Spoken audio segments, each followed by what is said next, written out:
مين؟ مصر. تمام؟ يبقى نحط له رقم هنا يبقى ده اسمه ايه؟ مصر، دولة مصر. جنبها دولة اسمها دولة ليبيا. بعدها دولة اسمها دولة تونس. بعدها دولة اسمها دولة الجزائر. بعدها دولة اسمها دولة المغرب. بعدها دولة اسمها دولة موريتانيا.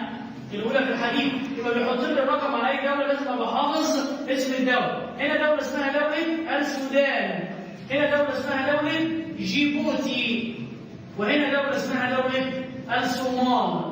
تمام؟ كل الدول دي في الجناح العربي الأفريقي. في عندي دول في الجناح العربي الآسيوي في قارة آسيا في دولة اسمها دولة اليمن. يبقى دي اسمها دولة اليمن. ودي دولة اسمها دولة عمان. ودي دولة اسمها دولة الإمارات. فوق منها قطر. فوق منها البحرين. في دولة فوق كده اسمها الكويت. بعدها دولة العراق. بعدها دولة اسمها دولة سوريا. جنبها دولة لبنان. تحتها دولة فلسطين. تحتها دولة الأردن. بعد كده الدولة الكبيرة دي اسمها السعودية. يبقى لما يجيب لي رقم في الخريطة على أي دولة من دول المفروض إن أنا أبقى حافظ دول الوطن العربي. تمام؟ عندي هنا محيط اسمه المحيط الأطلنطي. عندي هنا محيط اسمه المحيط الهندي. طبعا هنا خليج اسمه خليج عدن. وهنا بحر اسمه البحر العربي. وهنا خليج اسمه خليج عمان. وهنا الخليج العربي. وهنا بحر اسمه البحر المتوسط. وهنا البحر الأحمر. طب دوائر العرض الرئيسية اللي عندي هنا دائرة اسمها دائرة الاستواء. دائرة الاستواء.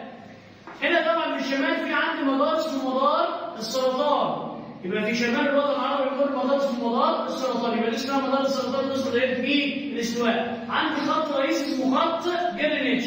خط طول الرئيس اسمه خط جرينتش بيمر فين؟ في الجزائر. يبقى دي دوائر العرض ايه؟ الرئيسية وخطوط الطول. لما يجي يقول لي دي منطقة تعتمد عنها في الزراعة على مياه ايه؟ طبعا جنوب موريتانيا على مياه اسمها مياه الأمطار. وعندي في الصومال في جنوب الصومال تعتمد في الزراعة على مياه الأمطار. طيب عندي في مناطق تعتمد على مياه الأنهار زي مين يا مصر؟ زي مصر والسودان. مصر والسودان تعتمد على مياه نهر ايه؟ النيل. وعندي في العراق نهرين، نهر دجلة والفرات.